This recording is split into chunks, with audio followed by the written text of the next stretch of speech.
अस्सलाम वालेकुम। चलिए आज हम सफ़र करते हैं उस चिप की दुनिया में जिसने मॉडर्न कंप्यूटिंग की, आपके लैपटॉप की, आपके फ़ोन की, हर चीज़ की बुनियाद रखी। जी हाँ, हम बात कर रहे हैं 8086 माइक्रो प्रोसेसर की।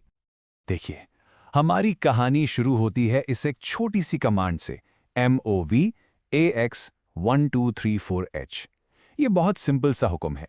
ये कह रही है ये जो वैल्यू है 1234 हेक्स, इसे उठाओ और AX नाम के एक टेम्पररी स्टोरेज बॉक्स में, जिसे हम रजिस्टर कहते हैं, डाल दो। देखने में तो ये बिल्कुल सीधी सी बात लगती है ना? लेकिन यहां पर ही तो असल सवाल पैदा होता है। सिलिकॉन का एक बेजान सा टुकड़ा, एक चिप, आखिर इस हिदायत को समझता कैसे है और फिर इस पर अमल कैसे करता है? इसके पीछे का पूरा जादू क्या है? तो चलिए पर्दा उठाते हैं और इस प्रोसेस को बिल्कुल स्टेप बाय स्टेप समझते हैं। इस सफर में हम 8086 की पूरी तस्वीर को समझने के लिए इन 6 अहम हिस्सों को देखेंगे। हम शुरू करेंगे इसके दिमाग से, फिर इसके डिज़ाइन को समझेंगे, इसकी ज़बान सीखेंगे, देखेंगे कि डेटा कैसे ढूंढता है, फैसले कैसे करता है और आखिर में ये बाहर की दुनिया से बात कैसे करता है। ओके, तो सबसे पहले आइए 8086 से मिलते हैं। ये सिर्फ एक चिप नहीं थी, ये वो इनकलाबी दिमाग था जिसने पर्सनल कंप्यूटर्स यानी पीसीस को एक हकीकत बना दिया। तो ये बात है 1978 की, जब इंटेल ने इसे बनाया। ये एक 16 बिट प्रोसेसर था। इसका मतलब है कि ये एक वक्त में 16 बिट्स डेटा पर काम कर सकता था।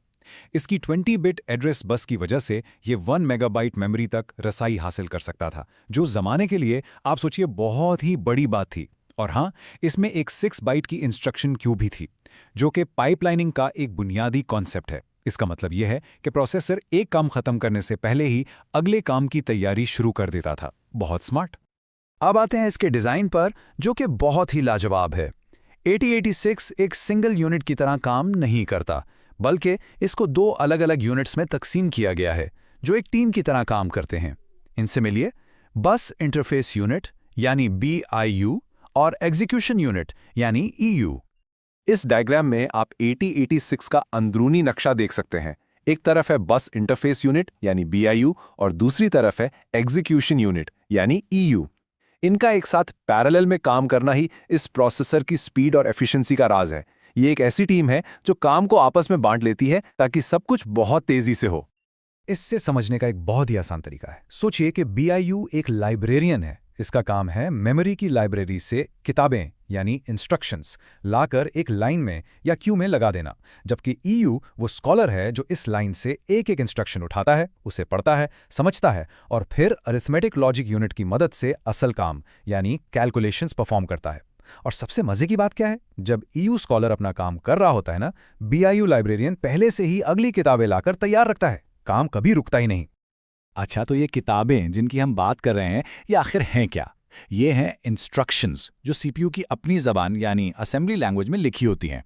हर इंस्ट्रक्शन सीपीयू को एक बहुत ही ख़ास, एक स्पेसिफिक काम करने का हुक्म देती है।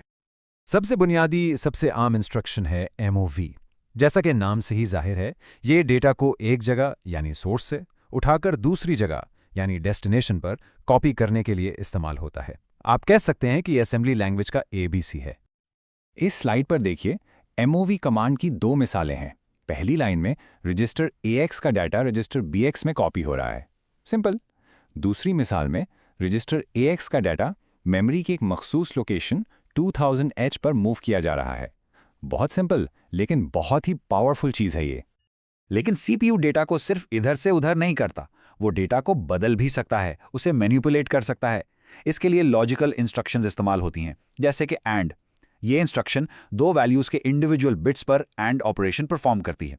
इसका एक आम इस्तेमाल मखसूस बिट्स को 0 पर सेट करना या क्लियर करना होता है। इस मिसाल में देखें, हम AL रजिस्टर जिसमें 0F0H है, उस पर 0AH के साथ AND ऑपरेशन कर रहे हैं। नतीजा आता है 0A0H।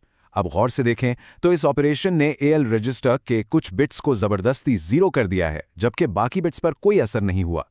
ये बिट मैनिपुलेशन में एक बहुत ही अहम टेक्निक है। मगर एक मिनट, CPU को यह कैसे पता चलता है कि डेटा कहाँ से उठाना है या कहाँ रखना है? वो डेटा तक पहुँचने के लिए मुख्तलिफ तरीके इस्तेमाल करता है और इन तरीकों को हम कहते हैं एड्रेसिंग मोड्स। 8086 जो है ना, वो बहुत से एड्रेसिंग मोड सपोर्ट करता है, जैसा कि आप इस लिस्ट में देख सकते हैं। हर मोड का अपना फ़ायदा है, अपना इस्तेमाल है। चलिए इनमें से 2 सबसे आम मोड्स को थोड़ा करीब से देखते हैं। ये स्लाइड एक बहुत ज़बरदस्त कंपैरिजन दिखाती है। देखें, लेफ्ट साइड पर है इमीडिएट एड्रेसिंग। यहाँ डेटा यानी 1234H इंस्ट्रक्शन के अंदर ही उसके साथ ही शामिल है। यह सबसे सीधा तरीका है। राइट साइड पर है डायरेक्ट एड्रेसिंग, जहाँ इंस्ट्रक्शन में डेटा नहीं है बल्कि उस मेमोरी लोकेशन का एड्रेस यानी 5000H दिया गया है जहाँ से डेटा मिलेगा। एक में डेटा साथ है, दूसरे में डेटा का पता है। यहाँ तक तो ठीक है, लेकिन कंप्यूटर सिर्फ हिदायत पर अमल ही नहीं करते, वो अपने ऑपरेशंस के नताइज की बुनियाद पर फैसले भी करते हैं, और ये अहम काम वो फ्लैग्स की मदद से करते हैं।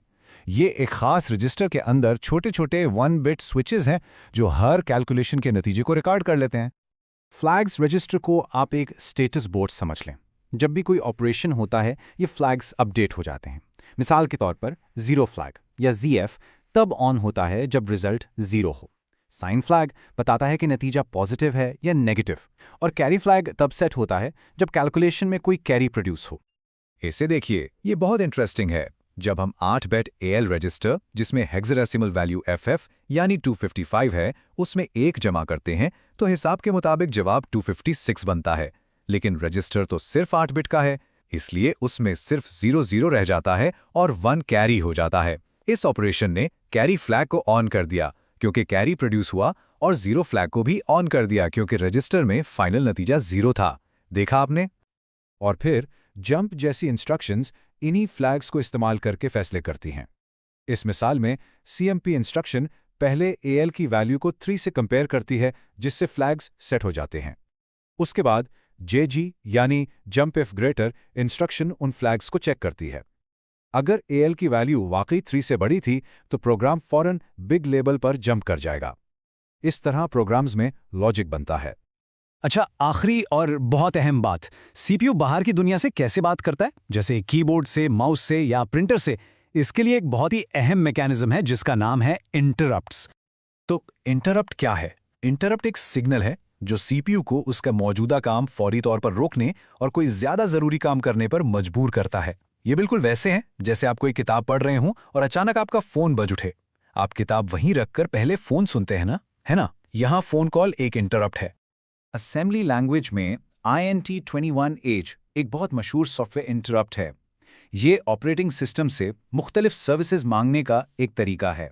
इस मिसाल में कोड पहले 4CH वैल्यू रजिस्टर में रखता है और फिर INT21H कॉल करता है। इसका मतलब है, ए ऑपरेटिंग सिस्टम प्लीज इस प्रोग्राम को बंद कर दो। तो ये 1978 का प्रोसेसर शायद बहुत पुराना लगता है, कदीम लगता है, लेकिन इसके बुनियादी उसूल, इंस्ट्रक्शंस को फेच और एग्जीक्यूट करना, डेटा के लिए रजिस्टर्स इस्तेमाल करना, फैसलों के लिए फ्लैग्स का इस्तेमाल और बैरूनी इवेंट्स के लिए इंटरप्ट्स, ये तमाम चीज़ें, ये कोर प्रिंसिपल्स आज भी आपके फ़ोन के अंदर मौजूद प्रोसेसर की बुनियाद है।